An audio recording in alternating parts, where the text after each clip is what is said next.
watching the Forefront Church video podcast. And wherever you're at viewing online, we just want to say thank you and welcome. And one of the ways that we can help connect with you is we want to hear from you and where you're at and how we can help. And so head over to forefrontchurch.info after the message and click the Connect tab. It's a great way for us to help you along your spiritual journey as you connect with God and learn about Jesus.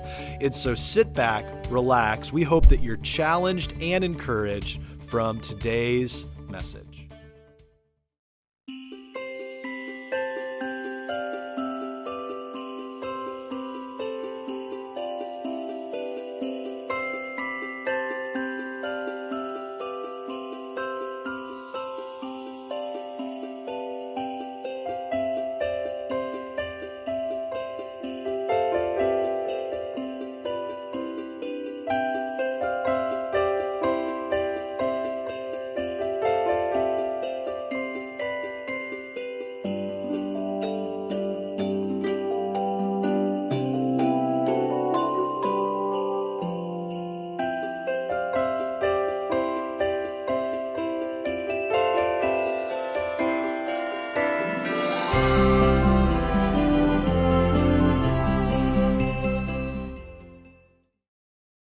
Good morning, 10 a.m. Welcome everybody online. Drop an emoji for how you're feeling today. You guys, I heard the groan about the weather. Don't worry, it's only going to get worse.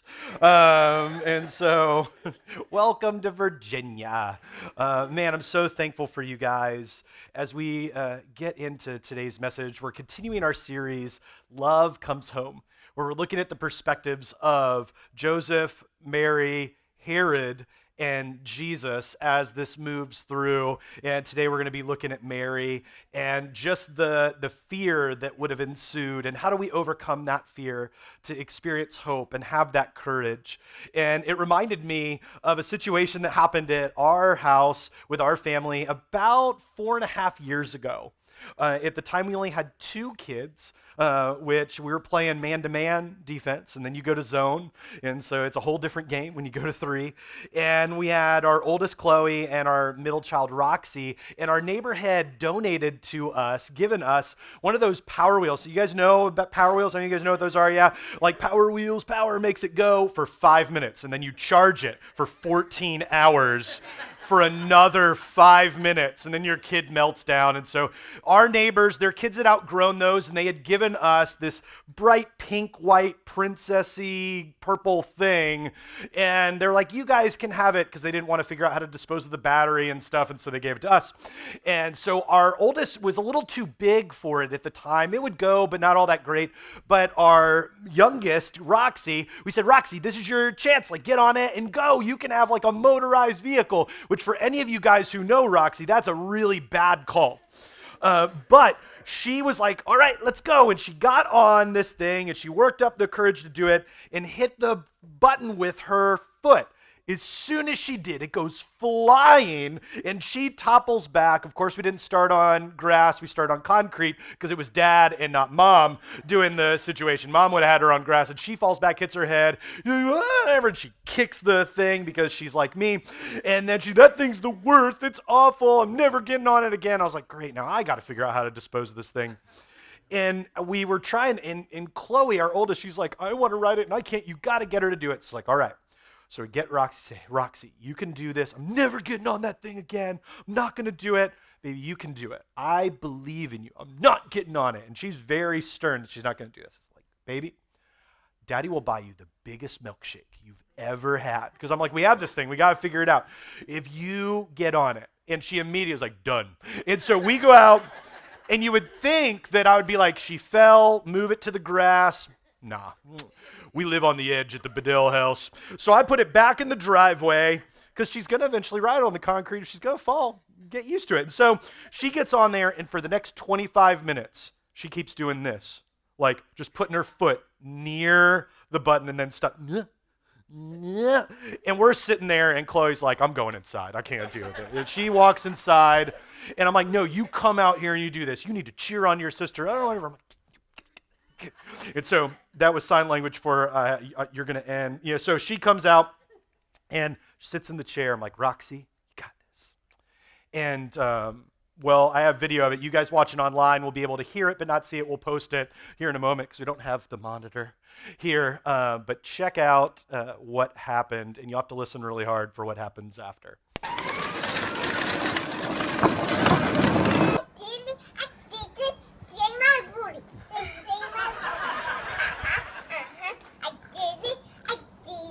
Please help me. You did hear that correctly. She did go down the driveway, and yes, she did do the shake my booty, shake my booty.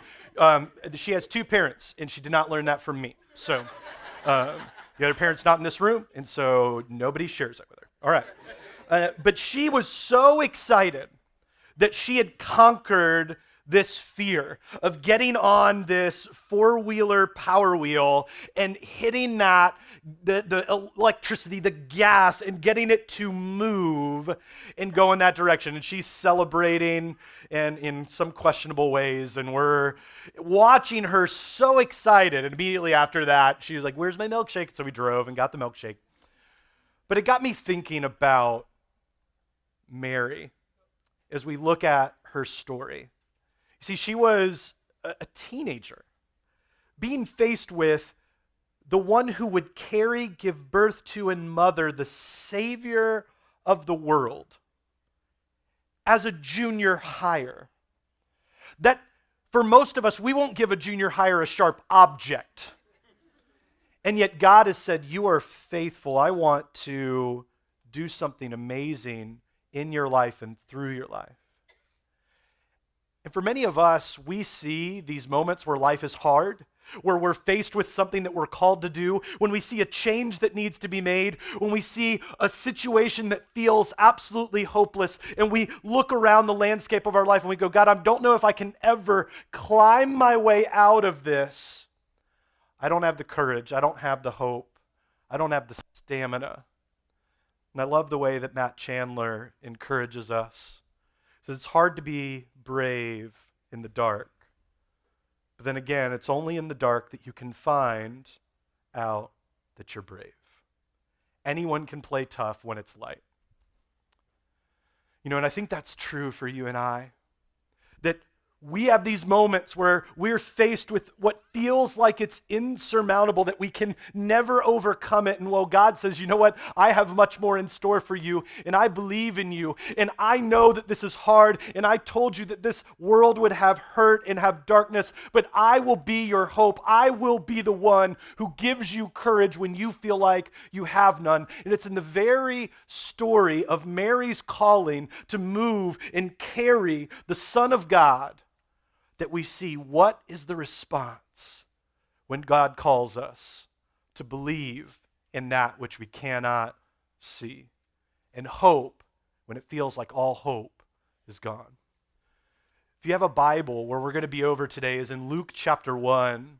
Starts over in verses 26 and following. If you don't have a Bible, we want to let you know each and every week we give these away for free at the Get Connected table. And for all you guys who are watching online, or if you're more digitally inclined, you can go to forefrontchurch.info, swipe over a couple times there at the forefrontchurch.info page, and there's a notes section. Every week we unpack all of that for you. It's all free tools, just so that way you can engage what God wants for you. We open up the Bible every week to say, "All right, God, this is your story. How do we fit in to this greater moment?"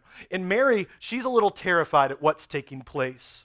She is a little fearful. She looks around at what's happening. She goes, "You know what? I don't know if this is for me. I don't know. Me? Seriously? Why would you choose me? Why would this happen? I don't know. I'm a kid. I can't carry that kind of weight." And we get to see this unfold in Luke chapter 1, starting in verse 26. If you don't have a Bible, it'll be on the screens. It says, "In the 6th month of Elizabeth's pregnancy, God sent an angel, Gabriel, to Nazareth, a town in Galilee, to a virgin pledged to be married to a man named Joseph, a descendant of David.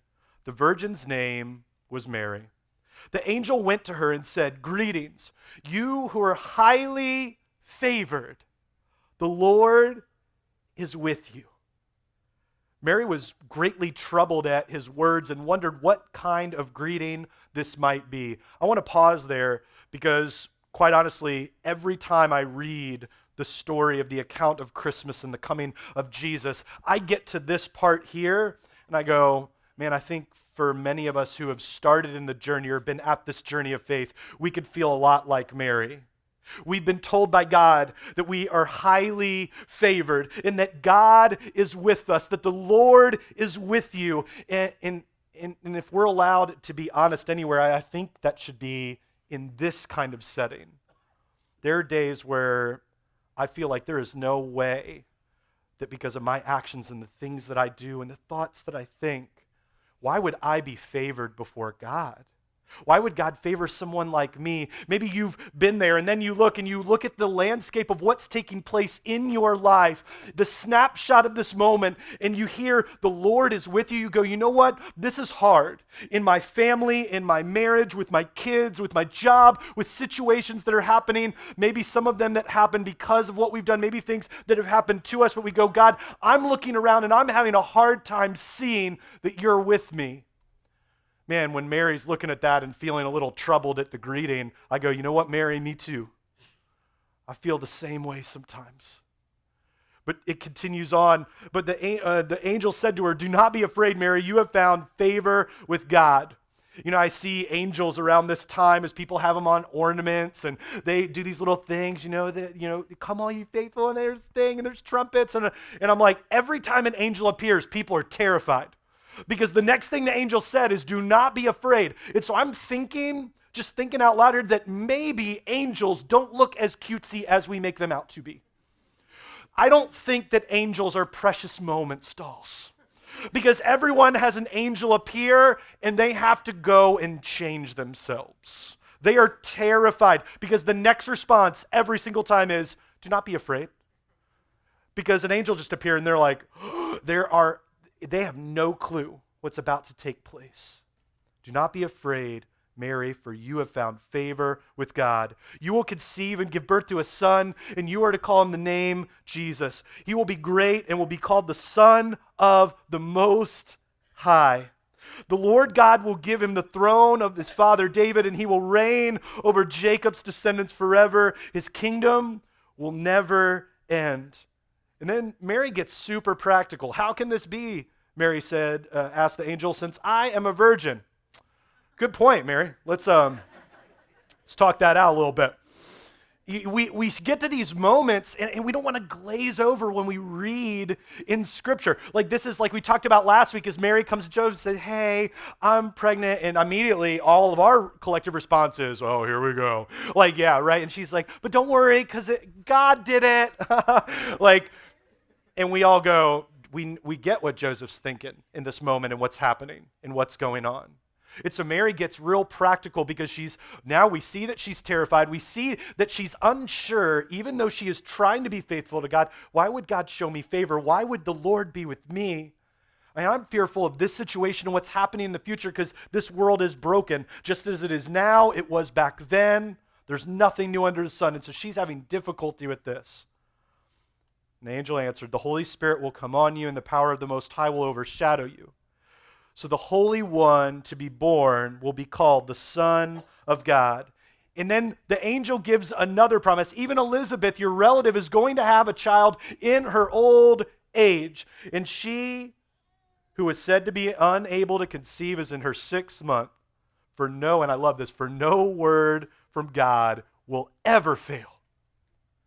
No word from God will ever fail. You see, Mary had heard the prophecies that a Messiah would come, that there would be one that would come one day to take away the sins of the world. She had learned about it at the temple. She had walked through, she had seen and heard the prophecy. You go, I know that this is going to take place. And then they're like, oh, by the way, you're going to be the one to bring this Messiah into the world. And oh, by the way, there's a miracle happening with your relative, and God keeps his promises. And I know what I would have said in that moment. I'm not sure. Like maybe you got the wrong house. You're supposed to appear over there at 232, but this is 233. I think you got the wrong guy because we're terrified of what's next. Time and time again, we think to ourselves when we see a situation in the Bible, oh yeah, I would do that. And then the bottom drops out and we go, maybe I wasn't the champion of that story after all. Maybe my faith sometimes does shake because life is hard. But I love the response of Mary, a junior high kid who has the world on her shoulders. I am the Lord's servant. Mary answered, may your word to me be fulfilled. And the angel left her. You know, for many of us, the whole idea of being able to move in hope and champion in these dark moments and the heavy moments, we just go, you know what, I need somebody else to bear that weight because I can't do it. And maybe it's good for somebody else, but I just want to sit, I want to wallow, I want to put on the pain like a warm blanket, and I just want to sit in this. And things are heavy, and I don't want to move in that direction because that's going to take a lot of work. That's going to take giving up some things. That's going to take changing my perspective, my worldview, and I'm not ready for that because, man, there's just a lot going on, and that'd be too difficult for me. Man, I read a lot, and Anne Lamott says it best when she shares with us that hope begins in the dark. The stubborn hope that if you just show up and try to do the right thing, the dawn will come. You wait, you watch, and work, and you don't what? You don't give up. You don't give up. Because God has something greater in store, even in the middle of your pain, even in the middle of the things that you cannot see. And I actually watched this play out last week with our student ministry at Collide. How many of you guys have ever been around Collide? A few of you? Yeah, see, some of you guys are like, Collide is our student ministry, high school, middle school, and all y'all are like, no, I ain't doing that. And I understand. I love middle school and high school. Worked with them for years before doing this, and was hanging out at Collide, and I watched this young man who's actually sitting in the audience, and he was trying to do. He had a skateboard out. And for those of you guys who don't know, this is a skateboard. And some people like see stuff, I don't even know. This is mine that I use. You can see, if you go on Instagram, you can see me fall really hard from doing some of this stuff. And I saw him doing the skateboard stuff, and he was doing what was called a kick flip. And if you don't know anything about that, I'm going to show you. So you get on a board, and you use this back foot to push it down, and with your front foot, you kick this side of the board. It flips the board and you land on it. I'm not going to try to do that up here, but I can land one. I've skateboarded for a long time since being younger, and so I enjoy it. And I watch him do it, but the board kept kicking out in front of him. And so I saw that this was going on, and so I walk up to the young man. I've known him for a long time. It's like, hey, man, what's up? And he's like, hey, gives me a high five. It's like, hey, can I tell you something? And he kind of gave me the look like, what can you tell me, old fat guy? Like, what are you gonna... Which, if you've ever talked to a teenager, it doesn't matter what. If you use the words, can I help you with that? They're like, this is the face you get right here. Like, they're like, you can't help me with nothing. I know everything. Then they turn 25 and they come back and apologize. But for now, and so he kind of gives me that look, not disrespectful, but just like he's a teenager. It's built in his genes to give me that look. And so I was like, hey, can I help you with something? He's like, huh. And so I say, hey, the way you're kicking it, you're kicking the board out. If you just kick the board down a little bit instead of out, you're not going to kick the board out and you'll do fine. And he kind of he's hearing me, not being disrespectful, but he kind of gives me a little like, you don't know what you're talking about. And so I'm like, go over there in the mulch, which I tell people to keep their kids out of the mulch. That's my passive way of saying take care of your kids. And so he went in the mulch though, and I said, hey, I don't want you to fall, go try it. And the first time he does it, he lands it, and he's like, what? And he like goes crazy and does whatever, and I'm just kind of standing there like, yeah, I might know a thing or two, that old fat guy, right? And then, so he goes on and on. He does another one, and 3 leads to 5, leads to 10, leads to 12. And even some of the girls that were sitting on the bench that were giving him a hard time, they were all of a sudden now looking at him like, hey. Like, here, it was one of those things. And I was thinking, like, you can pay me later, bro. But he was doing it, and it was so cool to watch because the thing with it was he couldn't see because he was in the moment. And for many of us, we're in the moment trying. And it's not that we're not trying, it's that we're not seeing what is unseen that could change. It's so somebody walks into our situation, it says, hey, I want to help you. I know that you can't see it because you're in the middle of it, but if you just shift a few things, you're going to watch something amazing happen. And usually when we hear that information, we kind of go, because we think we know better because we're in it and we cannot see that there could be something even greater on the other side. We're jaded by what we've already experienced. We're hurt because of what's taken place. And I loved watching him do that. And it was like, this started at like 6:30. And it kept going on. And it got to 7. Like, hey, man, you're going to go in for a class? He's like, no, I'm going to keep doing kickflip. Like, he was doing it, man. And actually, that young man's in here. Can you come up here for a second? Give it up for little Kev. I'm going to turn on this microphone here. You okay with talking to the microphone? Kind of, not really. He doesn't want to do it. He's still like, no, I don't want to listen to you. Here, why don't you hold that for me? Tell everybody your name. What's your name? Kevin. Kevin, okay. And people are watching you online right now. That's so weird. You're like internet famous immediately. And so I was so encouraged by what you were doing because I want to tell you straight up, what you were doing in that, most adults don't even do in their own normal lives. Like, I want you to carry that through in everything that you do. Because let's be honest, I watch some of these moms and dads, and like I get to sit and talk with them, and I tell them stuff, and then they don't do anything. And you did it. And so you did something that grown adults can't do. And so tell them, say, do what you need to tell them. Say, just do it. Just do it. Yeah, tell them. So you heard it from him. But I don't want you to go away. I was so encouraged by you doing what you did. But your board's a little messed up. And so I want you to have a brand new skateboard. This is early Christmas. And keep doing it, all right? You guys give it up for Kevin.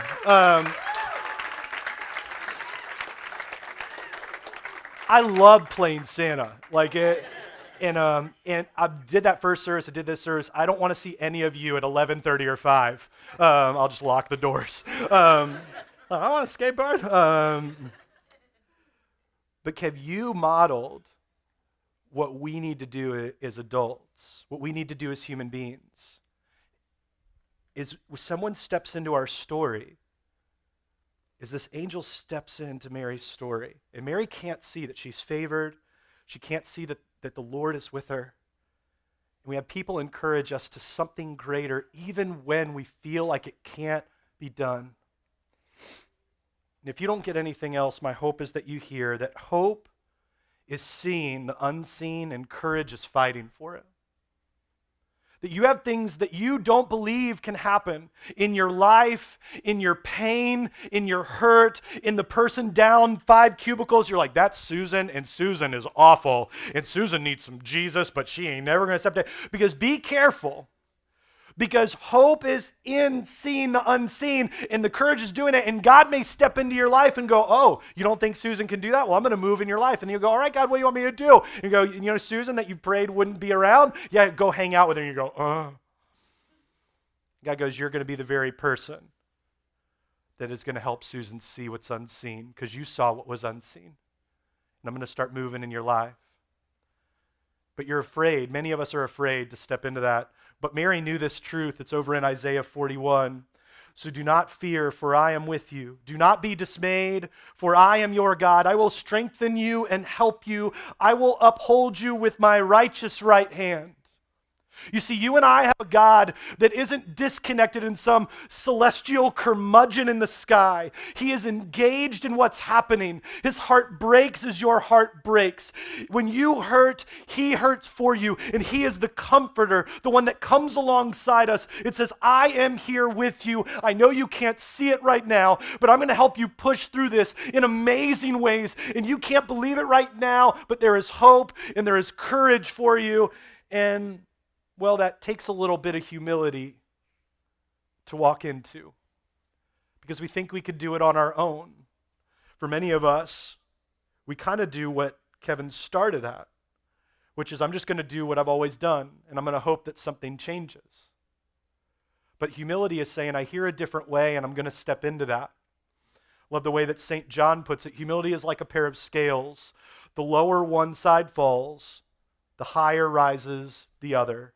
Let us humble ourselves like Mary, and we shall be exalted. And the fear in that, and the question that rises for me is, what are you afraid of? What are you afraid would happen if you actually stepped into what God has for you? If you actually believe that the God of hope can bring hope? That the God of hope would give you the courage to overcome whatever situation is going on. You see, what is unseen can come to be. The thing that you don't think could happen can actually happen. I wrote down in my notes that just because you can't see it doesn't mean it cannot come to fruition in your life, because God is a God of miracles. Then I had to write down a note for me, because I'm sure all of you guys are super faithful. Don't hold back an all-powerful God by putting him under human limitations. Because I see what I can do and what I can't, and then I limit God based on what I can't do. And God goes, do you know who I am? I am who I said I am. I can move. You think that you need hope? I am hope. You think that you need courage? I am courage. You think that you need peace and comfort? I am the great comforter. I am the one who can heal your wounds and set the captives free. You see, what is unseen can come to be, but we need to understand that what is doubtful can be hopeful. And sometimes when we doubt, we just go, that can never take place. I love the lyric, the thrill of hope, a weary world, what? Rejoices. A weary world rejoices. See, what is doubtful can be hopeful, and you can go from weary to rejoicing when you take hold of what Jesus has in store for you.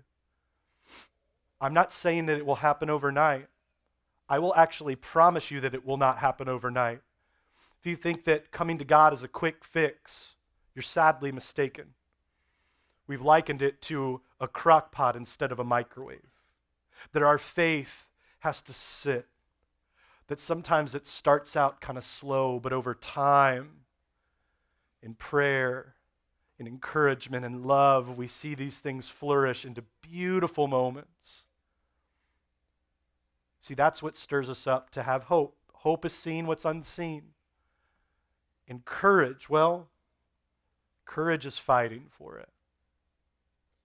And that's been my prayer for us as we head into this holiday, as we head into this celebration of the story of Jesus coming to take away the sins of the world, is that we would believe the hope that he can do what he said he would do, because all of God's promises become fulfilled. And what we don't think can happen can actually happen. But do we have the courage to fight for it? My prayer for us is that we would buckle up and fight hard, because God has some healing work in your life and in mine.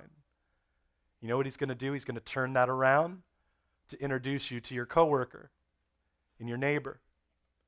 And for some of us, even people under our own roof. And bring healing out of brokenness. Bring hope when we doubted it ever could happen. That's what happens when love comes home.